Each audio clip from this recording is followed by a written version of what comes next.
Bonjour à toutes et à tous, bienvenue sur cette vidéo de psychoastrologie, deuxième vidéo consacrée à la possibilité de méditer avec les planètes. Ce travail de méditation peut être particulièrement utile pour les astrologues qui cherchent à connaître les planètes pour pouvoir un petit peu plus les interpréter, ou en étant connectés avec elles, c'est même la possibilité d'être inspiré et soutenu par ces planètes, et aussi parce que chaque planète véhicule un certain nombre de qualités, un certain nombre, on va dire, de thématiques, et que lorsque l'on médite avec les planètes, on peut aussi se relier à une qualité en particulier. Donc dans cette vidéo, je vous donne un petit peu une liste de qualités, de thématiques correspondant aux planètes et un protocole de méditation, donc une méditation guidée que vous pourrez par la suite adapter à votre propre rythme et votre propre façon de méditer. Alors, dans cette vidéo, je vais vous parler de Mercure, Uranus et Mars, en vous donnant donc une liste non exhaustive de qualités. Mercure.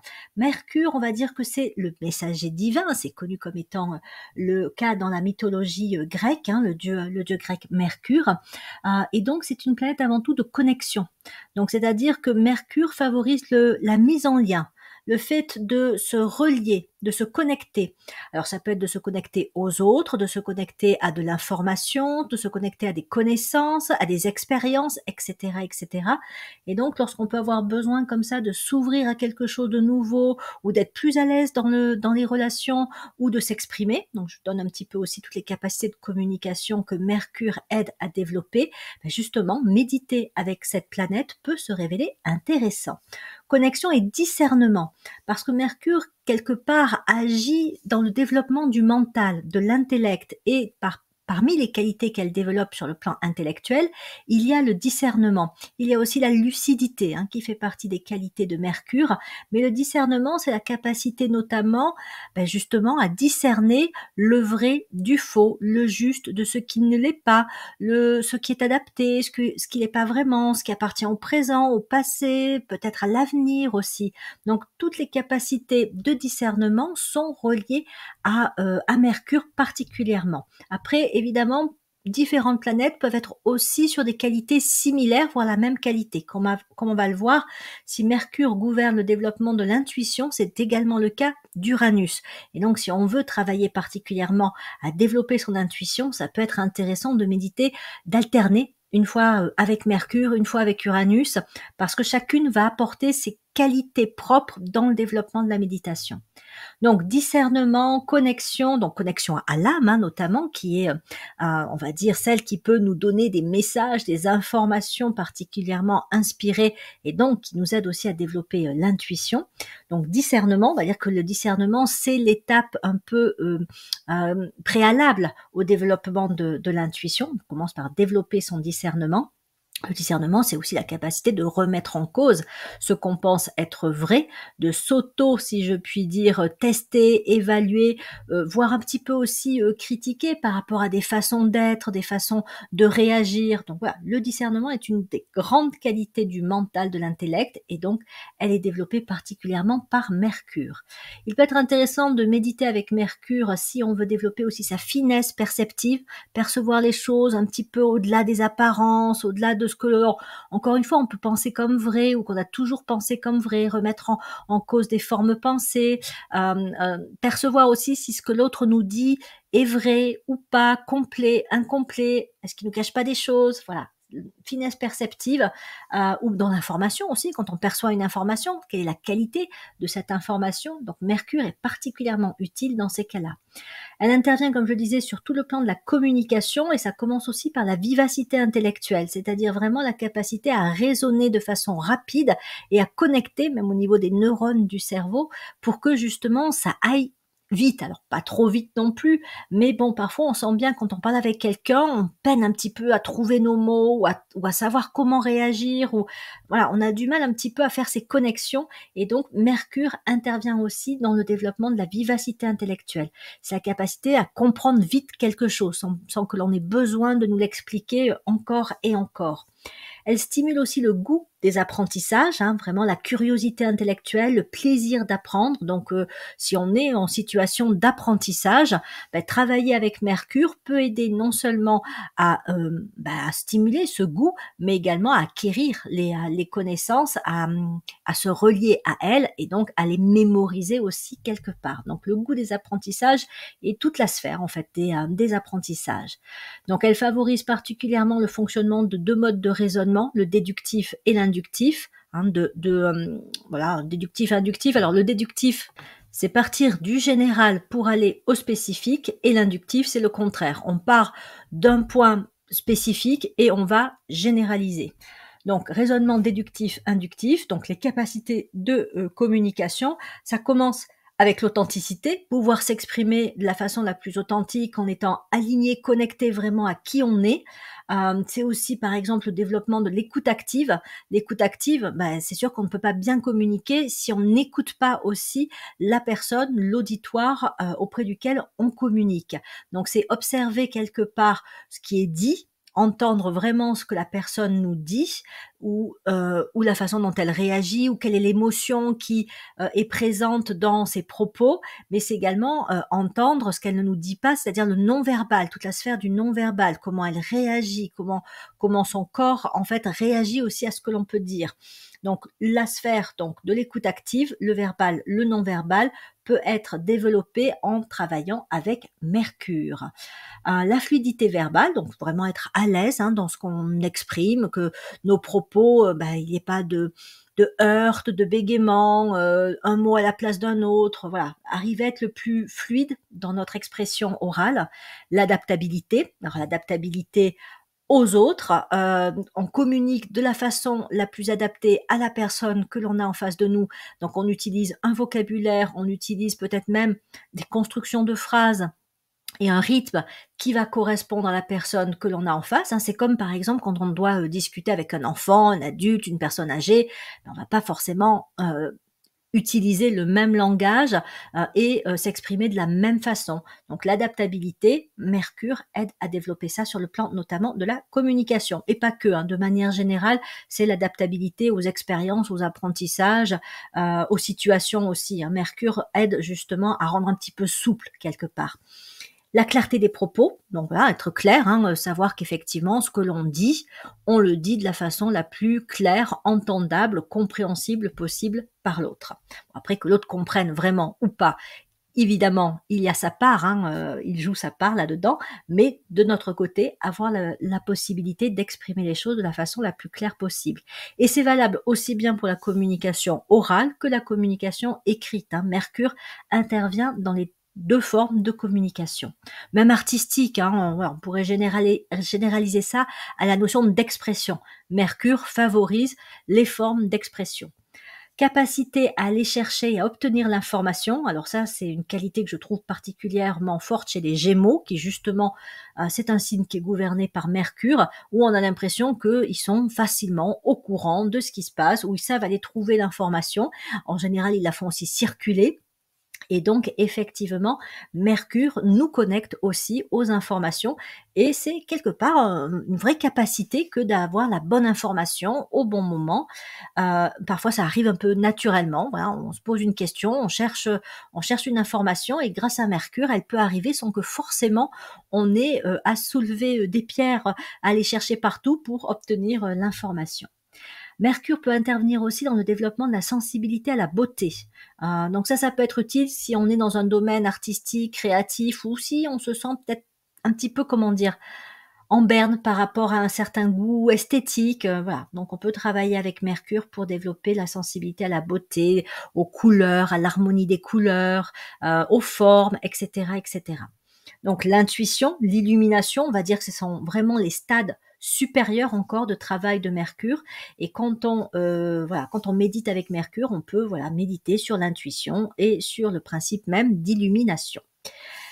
Uranus, planète du rayon 7. Le rayon 7, c'est vraiment le rayon qui relie le haut et le bas, les grandes lois, les grands principes, ce qui est essentiel, l'essence des choses, le plan divin, l'esprit, et ensuite le bas, le plan des formes, la matière, l'incarnation, ce qui est le plus dense, physique, incarné.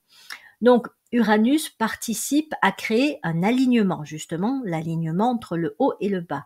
Particulièrement utile de méditer sur Uranus et l'alignement quand justement on se sent peut-être pas assez aligné, ou on a l'impression en fait d'être un petit peu déphasé, en décalage avec soi-même. Voilà, on pense quelque chose mais on dit autre chose, on aimerait faire quelque chose mais on n'y arrive pas à passer à l'acte. Donc aider justement à pouvoir créer un axe en soi permet aussi une certaine forme de fluidité dans son quotidien, dans sa façon d'être. À l'issue, enfin au bout du bout, ça peut amener vers une certaine sérénité, une certaine acceptation de soi. Donc Uranus et l'alignement peuvent être des choix en méditation quand on a justement besoin de créer plus de cohérence interne. Uranus est la planète des révolutions. Donc en soi, on va pas forcément méditer sur la thématique de la révolution. Il me semble que c'est plus intéressant de méditer sur la notion d'inspiration transformatrice, parce que ça revient un petit peu à ça. C'est-à-dire que, encore une fois, le haut, ça va être l'inspiration, et le bas, ça va être le fait de transformer ce qui a besoin de l'être. Et peut-être transformer un vécu, transformer un quotidien, transformer peut-être même, je sais pas, sa créativité, une relation. Donc, si on veut savoir un petit peu plus comment s'y prendre, avec quel point d'inspiration avoir au tout début, au démarrage, pour ensuite transformer les choses, parce que voilà, ça coince dans notre vie, il y a quelque chose justement qui n'est pas fluide ou qui n'est pas harmonieux, méditer sur la notion d'inspiration transformatrice en lien avec Uranus, ça peut être vraiment aidant. On dit, c'est bien connu en astrologie, qu'Uranus permet de développer l'esprit scientifique et qu'elle est reliée donc aux innovations, aux grandes découvertes scientifiques. Donc voilà, si on est dans un domaine, par exemple un domaine d'apprentissage où on est en train de se pencher sur un domaine scientifique, méditer sur Uranus et le développement de l'esprit scientifique. Ou si on a besoin d'être un petit peu plus justement objectif, impartial, neutre dans sa façon d'observer, d'analyser, de comprendre les choses, c'est pas mal aussi de méditer sur la notion d'esprit scientifique et Uranus. Donc la créativité, mais la créativité encore une fois en lien avec des idées. Alors ça peut être aussi la créativité artistique, c'est très aidant, mais c'est cette idée qu'effectivement Uranus, en reliant le haut et le bas, peut nous rendre plus acteurs, plus créateurs de notre vie, et donc avec cet alignement, un acteur, un créateur de sa vie, connecté à ce qui est essentiel. Donc il y a quelque chose de l'ordre d'une harmonisation ou d'une réharmonisation qui peut être faite, et ça passe par le développement de la créativité que permet particulièrement Uranus. Uranus peut être intéressant aussi lorsqu'on est dans des phases de destruction et de reconstruction. On peut traverser au cours de notre vie des phases pas forcément chaotiques, bien que parfois ça peut être un petit peu délicat, où on va dire que quelque chose s'arrête et on s'attend à ce que il y ait un enchaînement et que autre chose se mette en place. Par exemple, on vient de quitter un travail, on va aller vers un nouvel emploi, une relation s'arrête et puis voilà, on espère pouvoir reconstruire quelque chose derrière, pas forcément enchaîner tout de suite avec une nouvelle relation, mais simplement être bien dans cette phase de vie où on n'est plus en relation avec cette personne. Donc, méditer sur Uranus et sur son pouvoir de destruction et de reconstruction peut être aussi intéressant, encore une fois, selon les phases de vie, d'autant plus que cette notion d'alignement, qui est toujours présente, permet de détruire et de reconstruire en fonction de ce qui doit être. C'est pas juste détruire pour le plaisir de détruire ou parce que, c'est pas quelque chose qui manque de sens. C'est que il y a vraiment un sens à ce qu'une histoire s'arrête. C'est que quelque part, elle devait s'arrêter pour laisser la place à quelque chose d'autre qui va devoir donc être reconstruit, peut-être un peu sur les ruines de ce qui a été détruit.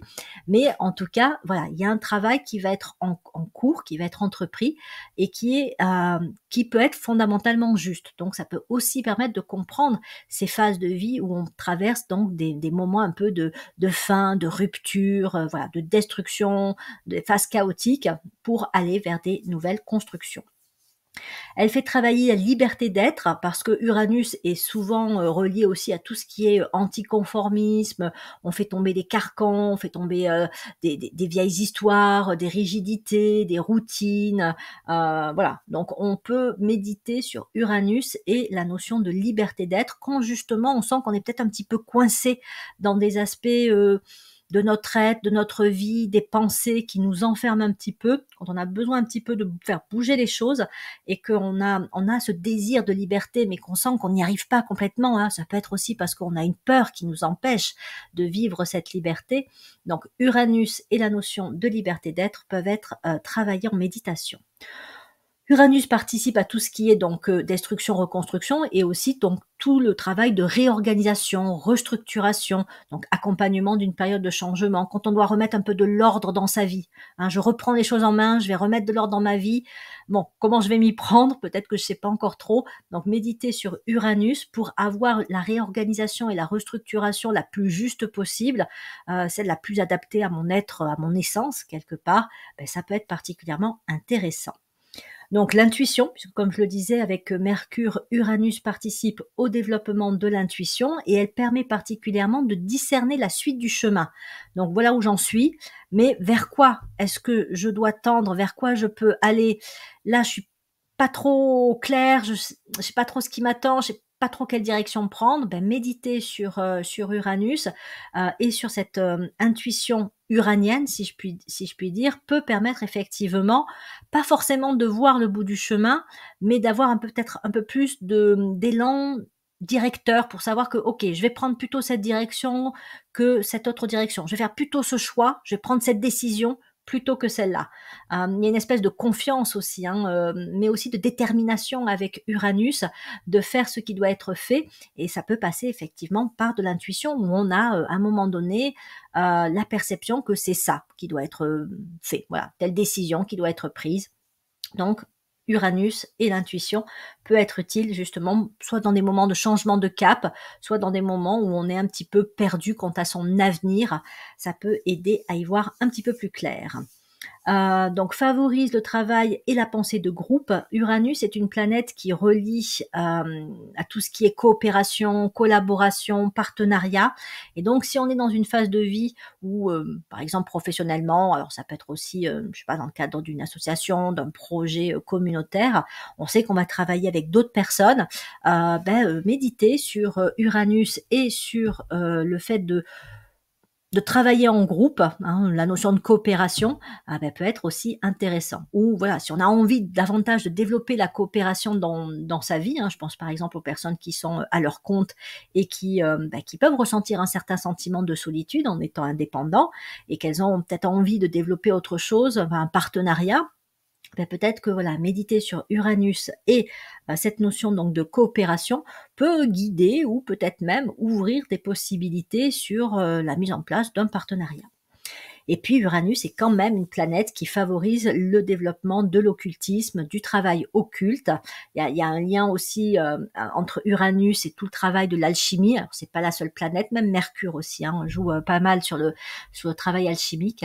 Et donc si on est, je sais pas, dans des études un petit peu, on lit des livres occultes, ésotériques, même on s'intéresse à l'astrologie, voilà, on veut un petit peu comprendre ce qui est caché, mystérieux, c'est pas mal de méditer alors ou sur Mercure ou sur Uranus.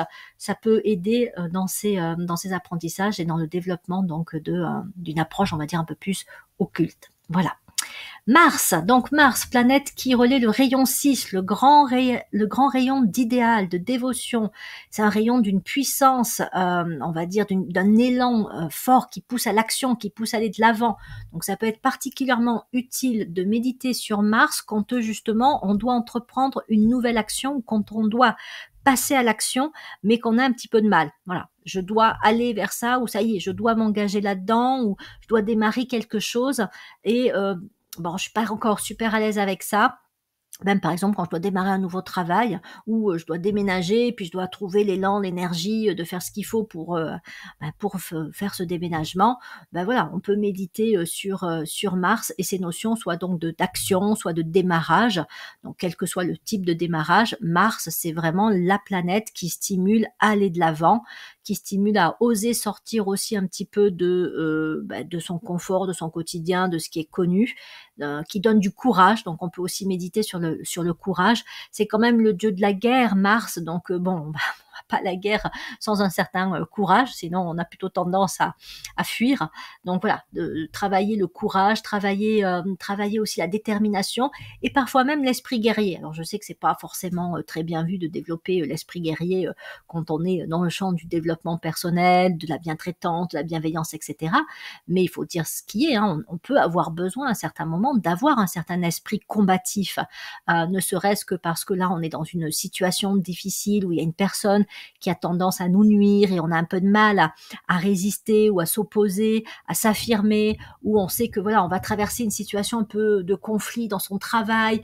Donc on peut avoir besoin, pas forcément de sortir l'épée et de trancher des têtes, mais peut-être quand même de sortir le bouclier, hein, puisque donc le guerrier peut avoir aussi bien une épée qu'un bouclier. Donc que ce soit pour l'attaque comme pour la défense, si on est dans des situations où l'esprit combatif peut être nécessaire à mobiliser, ben autant utiliser, si je puis dire, Mars et donc cette qualité d'esprit guerrier. Mars est très utile aussi quand on est en perte de motivation.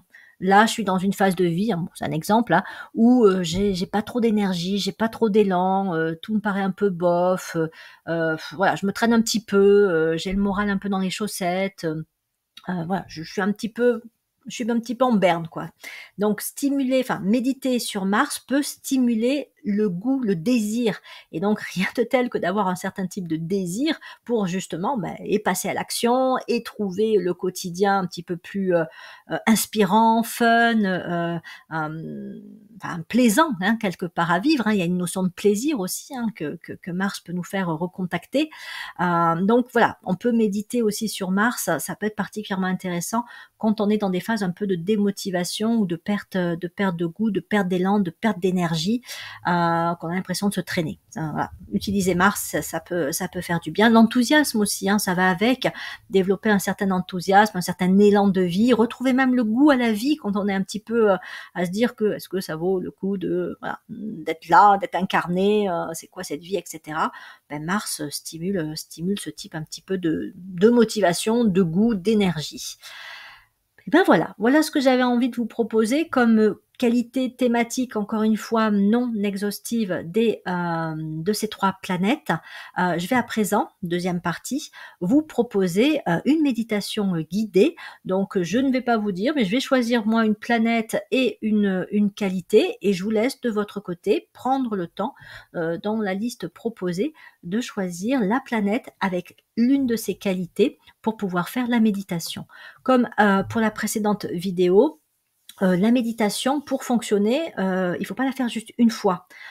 Il faut méditer, si je puis dire, alors le plus possible quotidiennement. Hein, chacun a son rythme. On peut méditer le matin, on peut méditer en fin de journée, et tenir pendant jusqu'à ce qu'on commence à sentir que ça y est, ça produit un petit peu des effets. Il y a quelque chose qui commence à bouger dans le quotidien, où on y voit plus clair. Si on médite sur quelque chose de plus mental, intellectuel, on y voit plus clair, on arrive à prendre une décision. Bon, bref, quand les choses commencent enfin à bouger, c'est là où on peut se dire, ok, là, je peux mettre cette méditation de côté et je passe à une autre. Voilà. Je vous avais proposé un premier type de protocole de méditation sur la vidéo précédente. Je vais vous en proposer un deuxième qui est assez similaire. Il va y avoir les quatre phases, hein, alignement, imprégnation, circulation, distribution. Donc je les reprends pas ici puisqu'elles sont explicitées dans la vidéo précédente. Et si vous scannez le QR code sur mon site, vous avez toute une page dédiée à la méditation.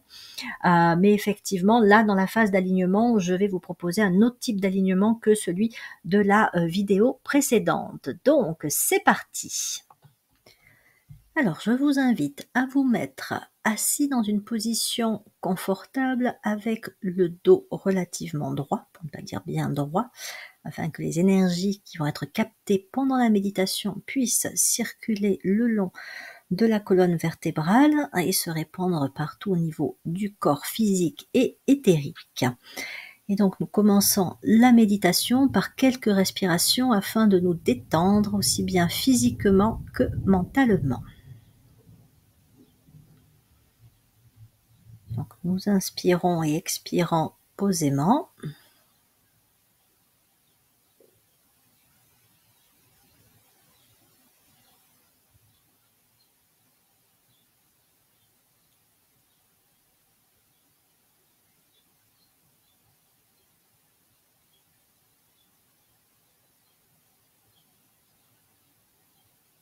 Et nous permettons ainsi à notre corps de se détendre.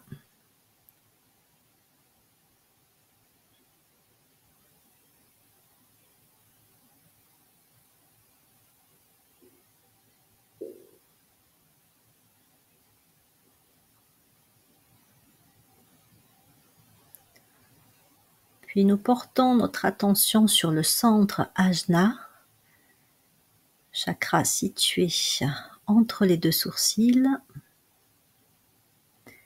Et nous imaginons qu'à l'inspire, l'air et la lumière rentrent par ce centre pour se répandre dans toute la tête et ainsi stimuler les cellules du cerveau.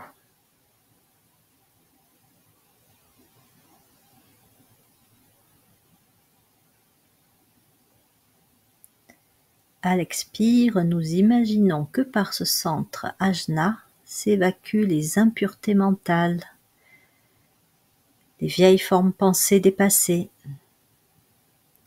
tout ce qui fait obstruction à l'écoute de l'âme.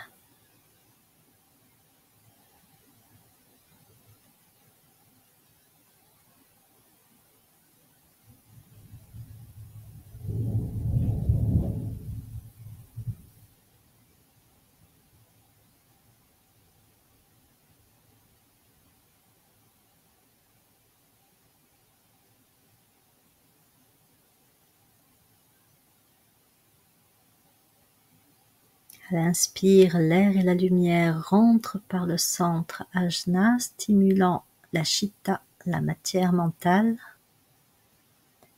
Et à l'expire, ce sont les impuretés qui sont évacuées au loin.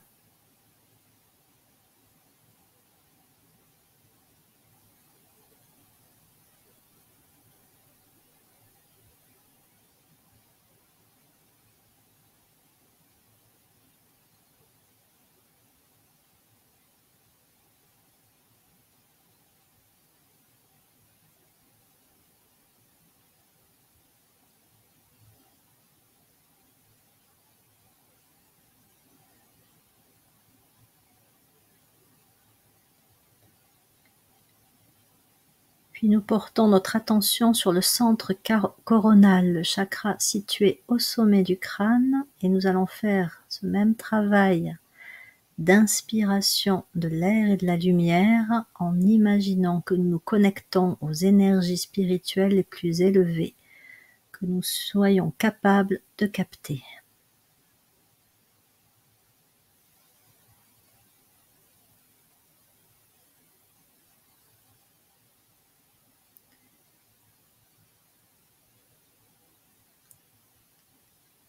L'air et la lumière rentrent par le centre coronal et descendent tout le long du corps.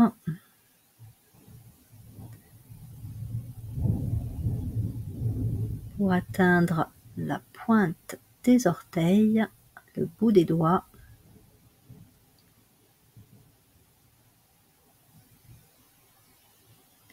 Tandis qu'à l'expire, les impuretés du corps physique et éthérique sont évacuées au loin.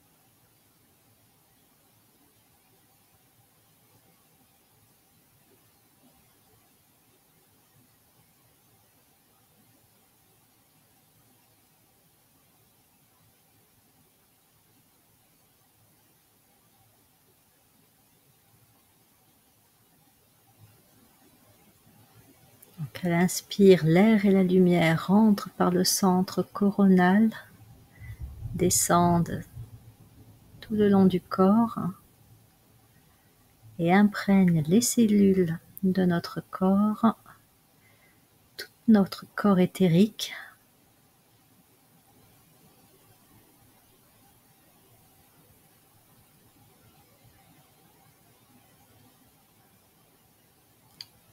Faisant un travail d'épuration, et ainsi à l'expire, par le centre coronal, les impuretés sont évacuées au loin.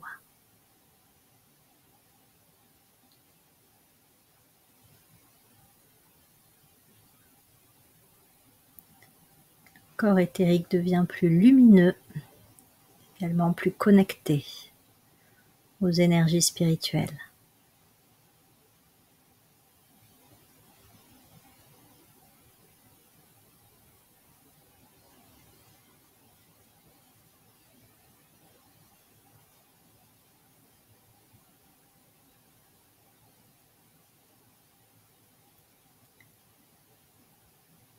Pour commencer l'alignement, nous allons affirmer notre unité avec tous les règnes de la nature. Nous nous connectons par la pensée aux minéraux et à travers notre corps et le réseau éthérique, nous affirmons le fait que nous sommes reliés à tous les minéraux de la planète. Ainsi, nous sommes un avec le règne minéral.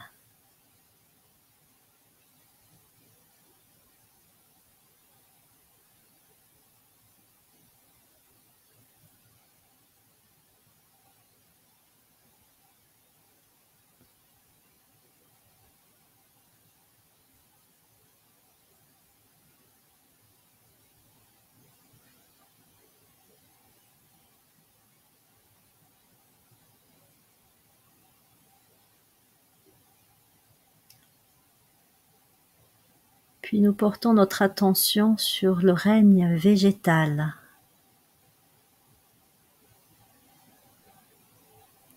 Et là encore, nous affirmons notre unité avec ce magnifique règne présent sur la planète. À travers notre corps et le réseau éthérique, nous sommes un avec les âmes du règne végétal.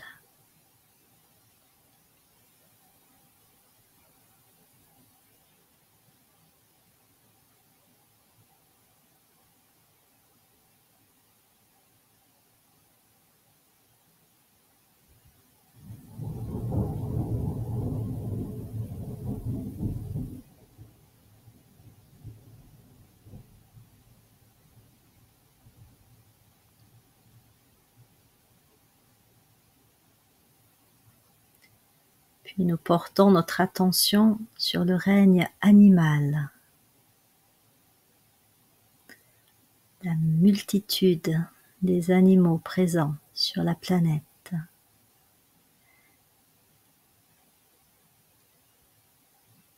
De par notre corps connecté au réseau éthérique, nous sommes un avec les âmes du règne animal.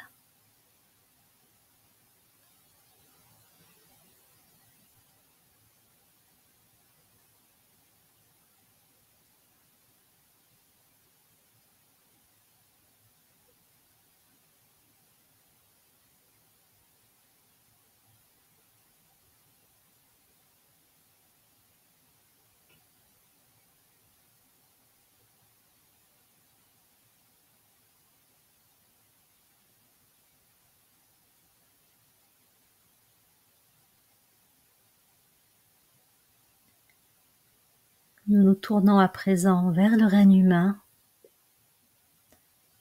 afin d'établir la connexion d'âme avec l'ensemble de ce règne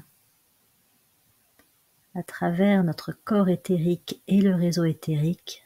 Nous sommes un avec le règne humain.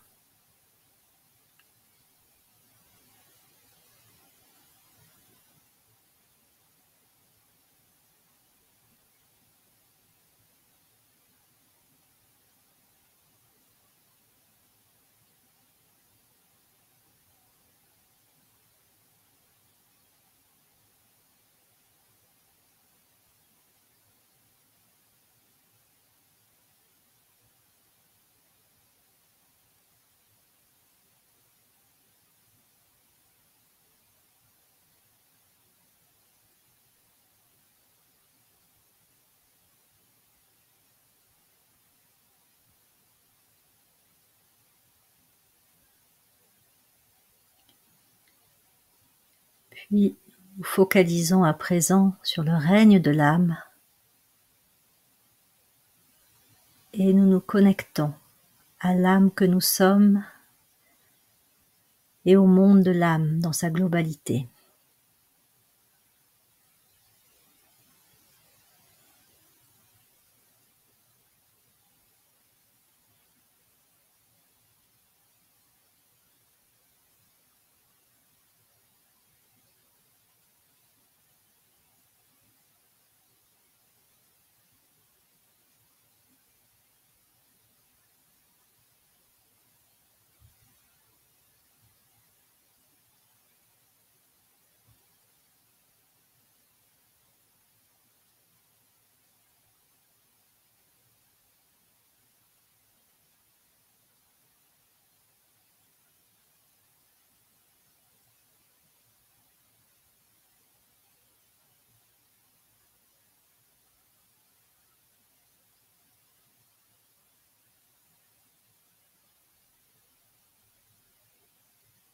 Nous portons notre attention sur la planète que nous avons choisie pour cette méditation.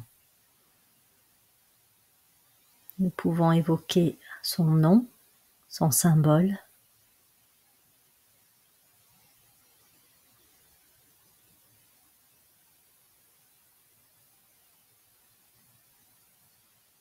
et nous lui demandons l'autorisation de bien vouloir travailler avec nous au cours de cette méditation, de bien vouloir nous guider, nous inspirer.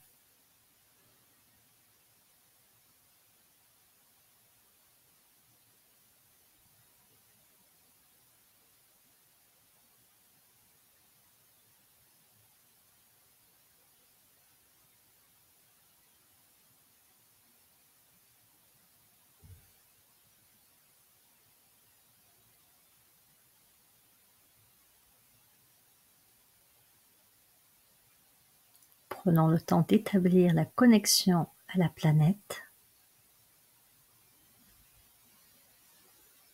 de ressentir qu'elle est OK pour qu'on travaille avec elle.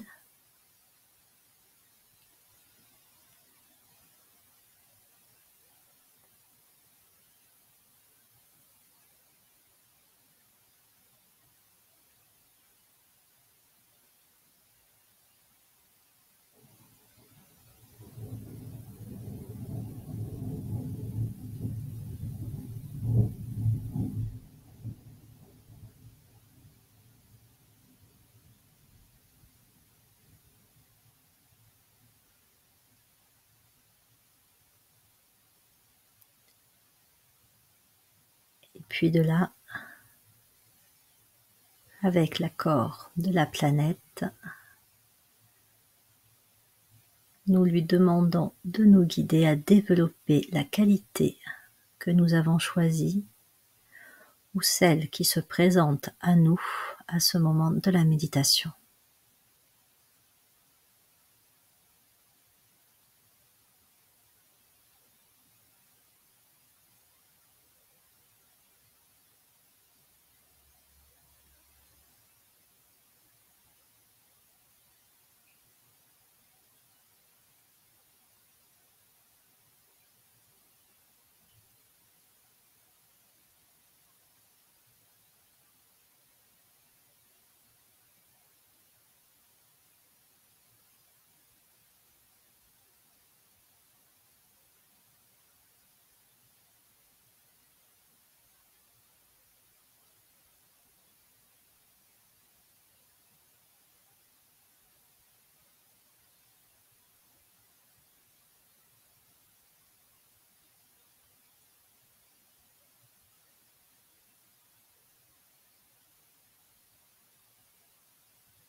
pouvons chercher à visualiser, à imaginer, à entendre ce qui se passerait dans notre vie à partir du moment où la qualité sur laquelle on médite devient plus présente, plus incarnée,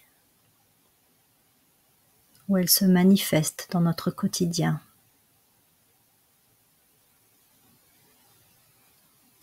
Que serais-je capable de penser, de dire, de faire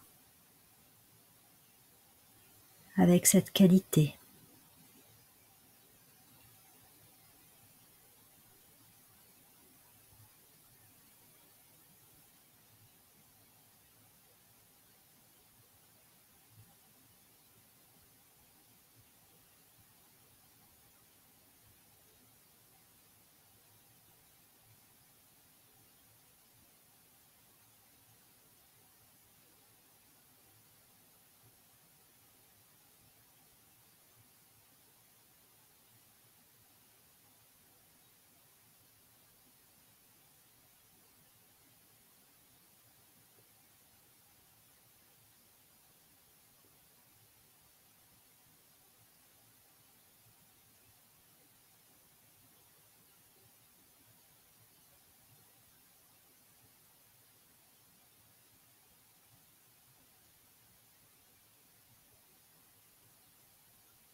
Prenons vraiment le temps de laisser cette qualité nous imprégner.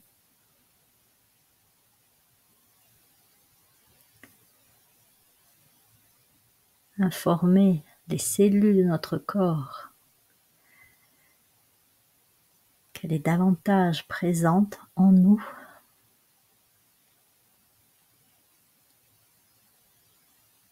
qu'elle fait davantage partie de nous.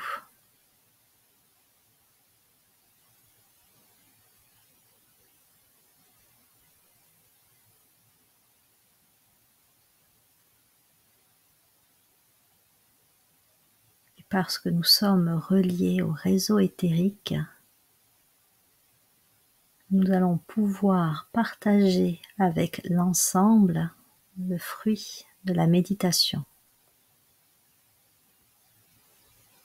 Nous rassemblons donc dans des points de lumière le meilleur de ce qui a été capté au cours de cette méditation.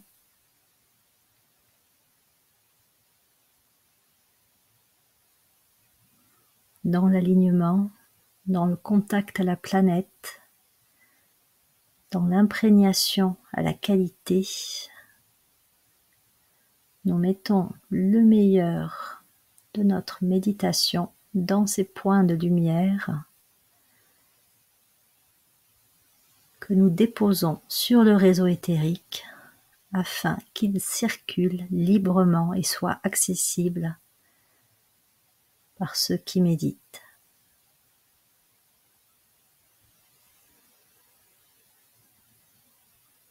Et pour accompagner le travail de distribution,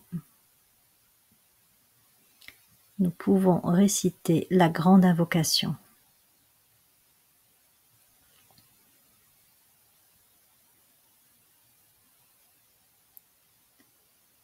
Du point de lumière dans la pensée de Dieu, que la lumière afflue dans la pensée des hommes, que la lumière descende sur la terre.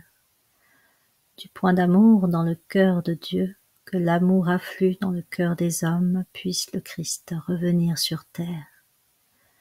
Du centre où la volonté de Dieu est connue, que le dessein guide le faible vouloir des hommes, le dessein que les maîtres connaissent et servent.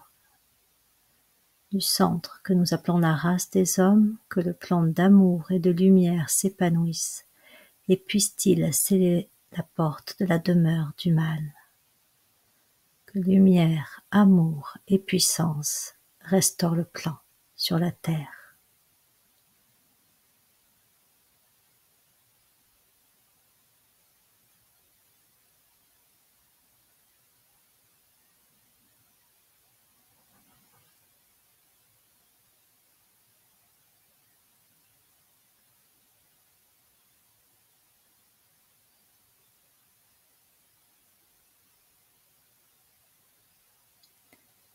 Bien. À partir du moment où nous nous en sentons prêts, nous pouvons sortir de la méditation. On bouge un petit peu le corps, on ouvre les yeux, on s'étire. La méditation est donc à présent terminée. À ce sujet, il peut être utile de tenir un petit cahier de méditation où, au fur et à mesure que l'on médite, on note un petit peu ce qui vient pendant la méditation, mais aussi ce qui peut venir après, parce que les inspirations ne viennent pas forcément toutes au moment de la méditation. Donc voilà, on se met un petit peu à jour par rapport à des idées, des inspirations, des changements que l'on observe dans notre quotidien et qui peuvent être le fruit du travail de méditation. Donc voilà, comme je l'avais dit pour la précédente vidéo, n'hésitez pas surtout à adapter le temps, la forme de la méditation à vos propres rythmes, vos propres façons de procéder. Donc j'utilise la grande invocation qui nous a donc été donnée par le maître tibétain dans les livres d'Alice Bailey, mais libre à vous d'utiliser un autre mantra, une autre prière selon votre sensibilité naturelle. C'est terminé pour cette vidéo, il y en aura encore au moins une autre pour méditer sur les planètes que je n'ai pas encore traitées. Et donc, il ne me reste plus qu'à vous remercier de votre écoute, de votre présence sur ma chaîne, des partages que vous faites également et des commentaires, et à vous dire à bientôt pour de prochaines vidéos de psychoastrologie.